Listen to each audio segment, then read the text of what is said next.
at some influential women in our look back in time in Mississippi history. WLBT's Maggie Wade tells us more about Doris Saunders and all of her accomplishments. The dining room table in Ann Saunders' home is covered with pictures, history, and glimpses into her mother's life. Because they were just moving into a new building or getting ready to, that meant the library had to be set up.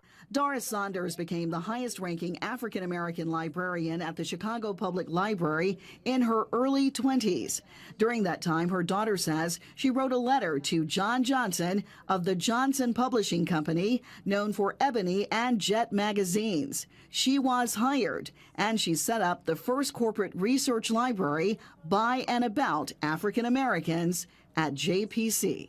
When my mother first went to Johnson Publishing Company, she wrote an article about the Johnson Publishing Company library, and it was published. She wrote it in 1951. It wasn't published till '56.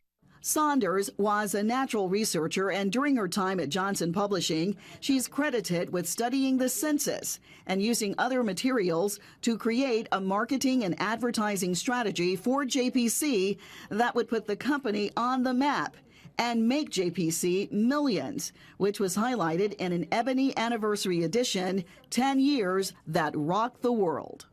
One of the things that I realized as I began researching this was that she was probably one of the first women engaged in actual marketing research.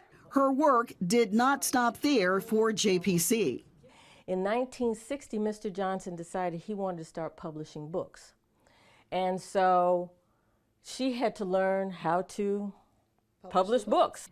Dozens of books were published under Saunders' leadership, including this one. It was presented to Dr. Martin Luther King Jr. as he left the stage after being presented with the Nobel Peace Prize in Norway. She finished the book along with Lerone Bennett Jr. These are books that she did. Saunders came to Jackson State University in 1978 after an invitation from her friend and award-winning poet, Dr. Margaret Walker Alexander, first as a visiting professor.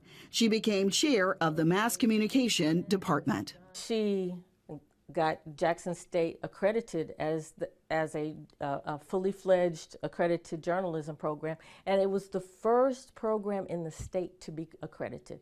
Saunders was instrumental in setting up JSU's television station. Led the team that was responsible for getting seed money from the state legislature, which we know is difficult. The list of accomplishments for Saunders goes on and on. Her daughter is now finishing a book on her life and legacy.